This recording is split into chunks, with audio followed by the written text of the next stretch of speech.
Welcome to another edition of GVN Talking Comics interview. Your home for conversations with some of the best writers, artists, and creators in comics. On today's show, we welcome multi-talented DC comic writer, Jeremy Adams. Now here's your host, Martin Sexton. Welcome to another edition of GVN Talking Comics interview. I am your host, Martin, and today we have the pleasure of talking to multi-talented writer, Jeremy Adams. Hello. Jeremy, hey, how you doing, Jeremy? Jeremy's worked in many facets of writing, including animation, television, and comics. But recently, Jeremy was signed to an exclusive contract with DC to keep him doing what he has been doing for some time now, writing great stories. So let's welcome Jeremy Adams to GVN's Talking Comics. How are we doing this morning, Jeremy? I'm doing great. No, it's great. I love to talk comics, so this is perfect. All right. Well, you're my man. Okay, we're good. All right. Okay. Well, so, like I said, this is the first time I've had an opportunity to talk to you. So I want to start out with a little bit of your creative beginnings. When did you first develop an interest in writing, and whose work inspired you maybe to explore that creative path?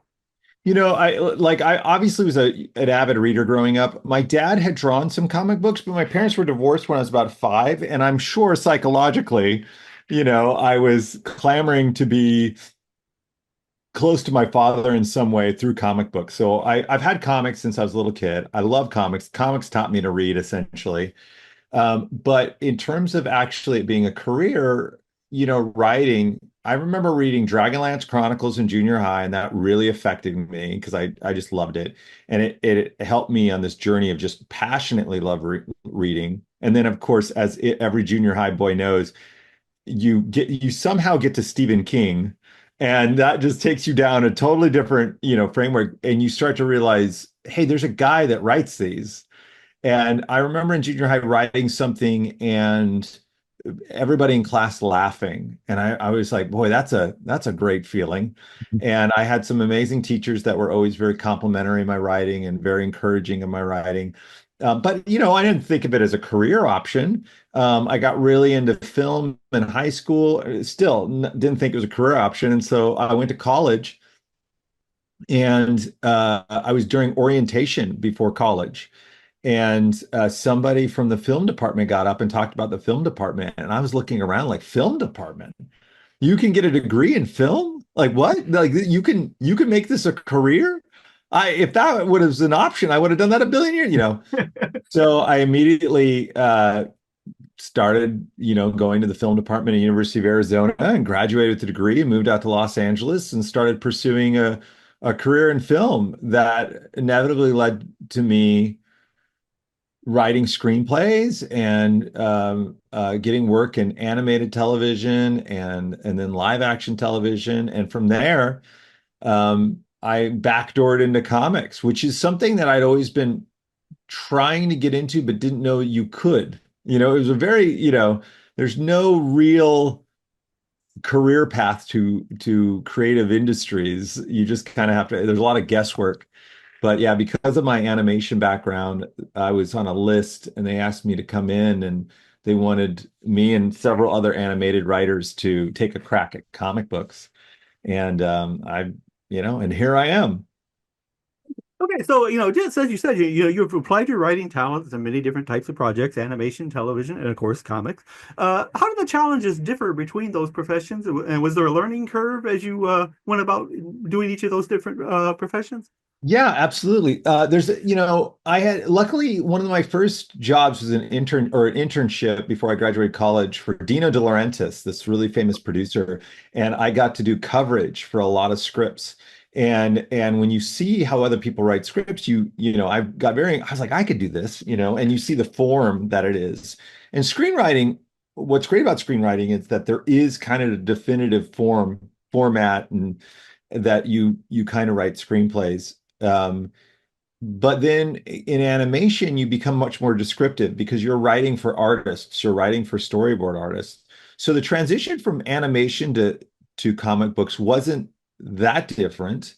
It felt very natural. The only difference is really the page turns and the pacing, because you have a shorter time frame to tell a story and such. But it's far different than, I think, live action television, where you don't necessarily have to be as descriptive in a lot of those things, depending on, I'm sure, what show you're working on.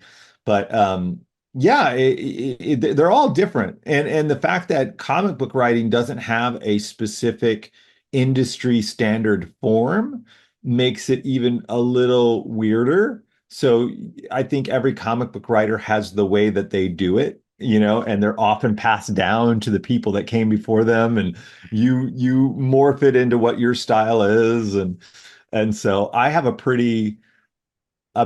a pretty detailed document. My scripts are along with like line numbers and page numbers and panel numbers and all sorts of stuff. I say, well, actually, that's because I've talked to Scott Snyder, and he's kind of the same way. He's very detailed, almost to me. He kind of reminds me of me. It's almost manic. Yeah. I mean, listen, I'm not that detailed when it comes to certain things. I do know, like, I'm very lucky to work with some incredible artists. So I'm constantly wondering from them what they want to draw, and I love to incorporate that in the story because there's 75% of these books. I may come up with stories, but they are the ones who put it into action, and so I'm very aware of it, and I'm very uh like greedy in so much that I want their input and I want to know what they want to do. And I will do scene descriptions, but they're not so detailed that they don't have creative freedom.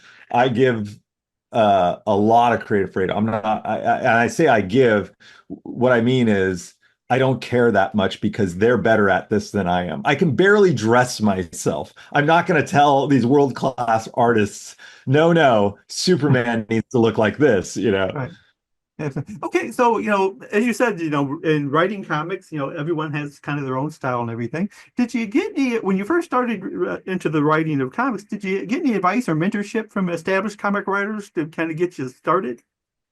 Uh, yes. I mean, at first it's like I've lived with comics my entire life, so I think there's this weird innate knowledge. The first script I got was the Jeff Johns script, and Jeff has very specific rules that he kind of adheres to when he does scripts. So he would give advice that I thought was really interesting, and a lot of that, and then I would get a lot of advice from like editors. But as I've gone through, I've had conversations with other writers and hearing how they kind of go about it. It's interesting. I don't think any of us Jeff's the only one that really gave me specific advice. And it keyed me onto the importance of page turns. And in comic books, I think page turns are everything. It dictates pacing, it dictates storytelling, it dictates reveals and cliffhangers and all that stuff. And it's a really interesting part of the medium that allows you to tell a story in a different way. Okay, so now, in your time, you've written for many different publishers, including Marvel, DC. One of my favorites, Mad Cave, which, Yeah. but lately, your main focus has been with the good folks at DC. Yeah. What was it? I mean, was it the characters at DC that kind of drew you in, or was it more just advantage of taking advantage of an opportunity when it It's presented that itself? one. Yeah. My name was on the list. Somebody said, "Hey, do you have any ideas for the Flash?" I said, "I'm a nerd of a certain age. I have ideas for everything." And I pitched them something they're like, "Great, that's better than what we got." And so they asked me to take on the Flash. And then from there, they asked me to take on Green Lantern. And then I said, "Hey, if you ever want any pitches on Aquaman, I'd love to do that." And so they said yes to that, and so yeah, I'm thrilled. But so, and actually, you led me right into my next question, because as I said, you have worked with many of the DC's foundational characters, Green Lantern, The Flash, Aquaman. I mean, there's over 80 years of stories for each of those Yeah, characters. Do yeah, you ever have feel like there's a challenge to come up with fresh ground to plow when they've yeah, got that much time, that much time with stories? all the time. I mean, it's not just stories, it's the mythology and the continuity that's built around them, and wondering what is continuity and what's not continuity, and what do we accept and what don't we accept. That is a real challenge. I think what I try to zero in on is I try to push some of that away, and that will lead me often into a unique story without discounting anything that's gone before. And I'll just give you an example. Like the Green Lantern has this massive mythology, especially from Pete Tomasi and Jeff Johns in terms of the emotional spectrum and stuff. And so taking those pieces and realizing, personally, I don't understand or know the mythology for every individual core. So what I did was, hey, you know what? I'm going to blow these things up. It still exists, it still happened, but I'm going to blow them up so that I can play with them without necessarily being constrained to some of those things, and do it in a way that makes sense within the comic book, but it allows me to kind of take a new story. The same thing with Aquaman. I'm not smart enough to write about Atlantean politics, so I'm like, why don't I just take Aquaman out of that so that I can concentrate on him as an individual, as Arthur, as the way he grew up, his internal thought life, and some of the stuff that maybe haven't been as explored as often.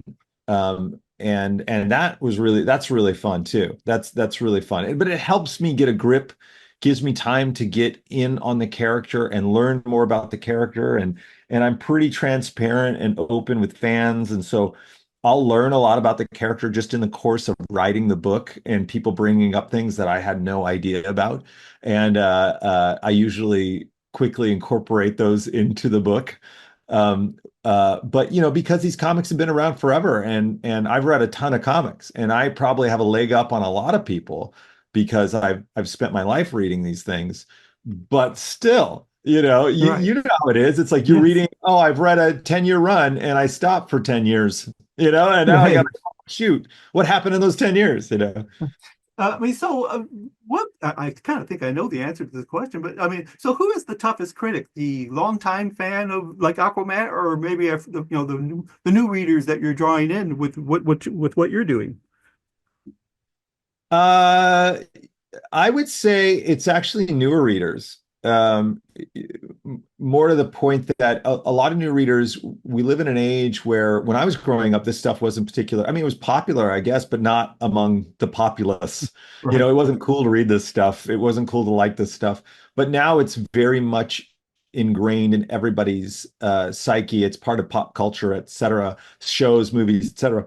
But there's a contingent of people that feel very passionately about a version of those characters, usually from cartoons or movies or television show, and they'll use that as like a cudgel to be like, if you don't do it this way, then I'm going to, then I'll be absolutely upset, and that is hard. That is a hard thing. The older fans, because I think I am an older fan, Right. I think they appreciate the twist on a tale or the Easter eggs or the callbacks and certain things that I do. I really try to call upon the history of the characters to do it. But I do think it's a lot of if I was going to categorize it, it would probably be more of the newer fans. Okay, so at this stage in your career, when say you're getting ready to start a new story arc for a character, does DC put any limits on you of what you can do? I mean, Yeah. have you pitched an idea that they said no, we can't do that? Most of my ideas are rejected. Really? Yeah, I've pitched several like I guess just to say I've pitched several comics ideas that they don't want to do. Most of the time, it seems like a lot of, at least for me, a lot of the stuff is generated from editorial. Like, hey, I want you to do a Green Lantern story, but can you keep it more Earth centric? And I'm like, yes, that's exciting. Now, at the moment of that, or like, hey, what do you have for Aquaman? I pitched kind of an idea of Aquaman. There's a little bit of back and forth. Like the fact that Aquaman has a little bit of Mira's power is a direct result of an event that they did where people mixed up their powers. And it's like, okay, well, they want me to use that in the book, and I have to figure out how holistically to put that in the book and make it an organic part of the story. And then there will be things where like, hey, can I use this character? And they'll be like, no, or I'll have a fight over something, or can I do this or can't I do that? And sometimes yes, sometimes no. Sometimes there's a fight about it, sometimes there's not. It is a back and forth. And part of that is because it's a massive continuous universe, and they're trying to juggle pieces of stories, and they're trying to respect other creators as well. So, it can be difficult in some ways. But when it comes to actual storytelling, I do get a wide berth in a lot of things. And I think as I get further and further along and people can trust me, that I get more freedom. That's my hope anyways, you know. I feel like that's the case. I feel like Paul Kaminsky and Jillian on Green Lantern give me a very wide berth in what I want to do, and on Aquaman. And you know, and Flash Gordon, I have an incredibly wide berth, but they also, you know, when you're dealing with anybody's IP, you don't own it. So there's a great deal of having to make sure that you keep the rights holders, you know, happy. And it's funny you said that, because the whole reason this question came up is I was at a GalaxyCon before Neil Adams passed away, unfortunately. Yeah. But he said something that stuck with me, and he says that you can do anything you want with a character like Batman, just as long as you put him back the way you found him when you're Yeah. done, because he is not yours. Yeah. And so that's basically like, kind of what we were discussing there. That's So definitely how I treated it as a creator. Like some of my success has been about bringing things back to a status quo. And I recognize that a lot. Like I really like these characters, so I'm not trying to be mean to them, you know. okay, now you know, you've worked with many talented artists, as you've said. Did you ever have any ambition of drawing yourself? I mean, I tried when I was younger because my brother's an artist, my sister's an artist, my dad's an artist. Like they're all incredible artists. And you know, I got the how to draw comics the Marvel way, and you know, sketched out. And I can do crude drawings, but the reality is, I have no patience. It just in life. And so I think that drawing, there's just so much patience and attention to detail, which are two things that I do not have at all. So I always try to go back to it and like maybe I can get better. And I'll draw a flower and then I'll be like, oh, I'm so bored. You know, like it's that quick. So it's something that I wish I wish I had the ability to do. I wish I had the patience to do it. And honestly, you know, the stuff I'm able to draw, it's all third grade level, you know. It's like, yeah, that looks like, you know, Batman. You know, yeah, you can kind of figure it out, but it's nowhere near the level you know, it could be Uh, if so actually, I mean, you can do those kinds of drawings, because the reason I said that is I've talked to many writers who deep down really wanted to be artists, but sure. some of the best little drawings I've gotten at signings have been from writers who, like Wow. James DeMatteis, do a little Spider-Man thing. I thought it was great, but he was just having fun. Well, you know, it's like a lot of writers will figure out, and this is something I need to do. It's like, okay, this is the face I need to do. Like Mark Waid, Jeff Johns can draw amazingly. When the rubber meets the road is when you're doing something that's like when you have to do those proportions and stuff in a panel after panel in different shapes and directions. Like that is so it's so magic to me. And the artists that I know are so hilariously unhappy with what they do. Not like as a career, but like I'll give you an example. Fernando Passeron, who I think is just unbelievably talented and is doing Green Lantern Corps with me and Morgan. There's not a page that comes in at which he says, "Oh, this isn't my best work." And I'm looking at this thing like this is the best thing I've ever seen. And he's kind of like, "Oh, I had a cold or whatever." And you're just like, "Shut up." You know, Yes, you're so really, good. really, You're so dude. good. Yeah. But Say, that was the case with my dad too. It's like every artist that I know, and this is probably why they're so good, they're just absolutely unhappy with it. You know, usually it's very rare that they go, "Oh man, that I did a great job there." It's always like, "Oh, I could have done it better." You know, you're just like, "No, it's amazing. It's amazing." I said, okay, and you actually have talked about this a little bit earlier, but when you're working with different artists, and you do your writing methods change depending on the artist you're Yeah. working with? Yeah, And how 100%. so? So when I did Flashpoint Beyond with my friend Tim Sheridan and Jeff Johns, that's the first time I worked with Zermanico. And we started, and the guy's unbelievably talented, and he would take, maybe I'd post or I'd write like 5 panels, 6 panels, and he would make it into this like piece of art in itself, the way he lays it out. So when I found out that Zermanica was going to be writing on Green Lan or drawing on Green Lantern, Jeff told me, he's like, hey, make sure you keep your panel count low because he's so cinematic that he's going to succeed when you have bigger palette for him to draw. And he was 100% right. The more that I always feel a little like, oh, if I go over 5 panels, I'm like, oh, because when you give him room to draw scope, it just feels so like it's almost like a Stanley Kubrick film or like a Christopher Nolan thing. It's just very beautiful and wide and epic. Versus like John Timms, uh, recently I found out that like I could put 7 panels on a page, 8 panels on a page, and he just has this unique talent to make those all feel very airy and big. It doesn't feel crowded. It feels very natural. And he probably should never have shown me that ability because now I'm like, well, let's just cram some more in there. But I also really beg them to tell me like, what do you want to draw? What do you want to do? Amon K, uh, uh, who drew some of the we've drawn worked together on different things. I saw him draw a car in this one Flash thing, and I was like, oh my gosh, you should be doing car stuff with you.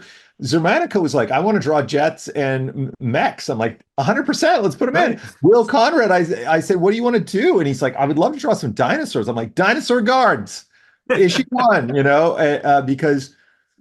because I want them to be happy. I want them to be excited about working because they have to spend a lot of time with it. And if they're excited and they're happy about what they're drawing, it's just going to show in the book. And it's such a visual medium. I don't know if you're like this, but there have been countless times in my life where somebody's told me about a critical darling book and I've opened it up and I'm just like, ooh, this art is not for me. And I just close it. It doesn't matter how good the story is.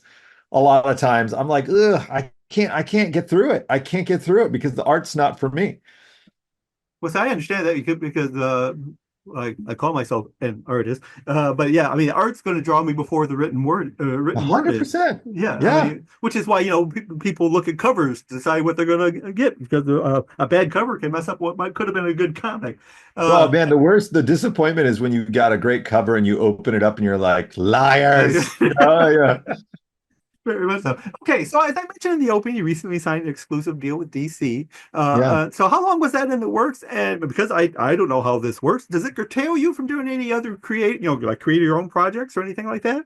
Yeah, it came about like a month or so ago, and it's very humbling. It's very generous and kind, and it feels like, oh, I'm part of the club. That's a great feeling.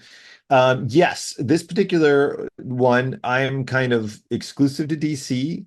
I don't have any creator owns planned. I mean, in my head I do, but it's just me going like, hey, I'm just taking this time to really concentrate on doing DC stuff, and it's exciting. It's an exciting chance to see what happens when I just concentrate on one thing.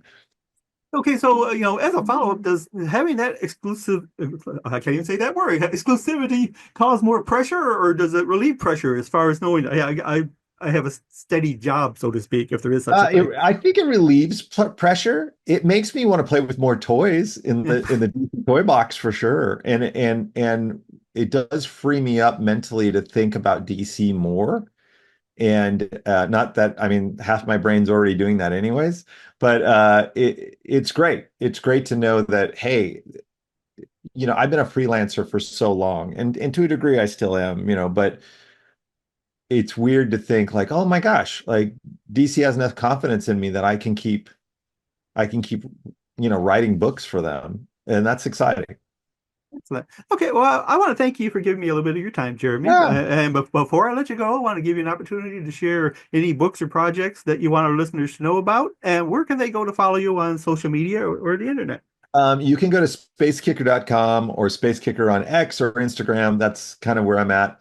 The books, I've got Green Lantern for DC. I've got Green Lantern Corps I'm writing with Morgan Hampton. I've got Aquaman for DC. I have Flash Gordon with Mad Cave.